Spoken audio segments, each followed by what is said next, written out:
Сохранение историко-культурного наследия района является одной из приоритетных задач районной администрации. Один из актуальных вопросов – ремонт и приведение в порядок памятников и мемориалов, посвященных погибшим в годы Великой Отечественной войны. Только за 2021 год в селах Каратузское, Шерыштык, Таскино и деревне Средний Кужибар были отремонтированы памятники погибшим в годы войны 41-45 года. В этом году работы по увековечиванию памяти земляков продолжаются. В селе Моторская и Толовка будут отремонтированы мемориальные комплексы. Памятник в селе Моторское установили в 70-х годах в память об односельчанах, которые не вернулись домой. За эти годы он обветшал. Сейчас его реставрируют в рамках одной из краевых программ. Реставрация необходима была уже. Мы подали ППМИ программа и участвовали в этой программе. Подали заявку и выиграли.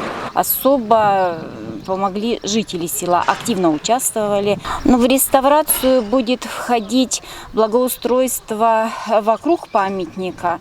Сам памятник укладываться будет плиткой.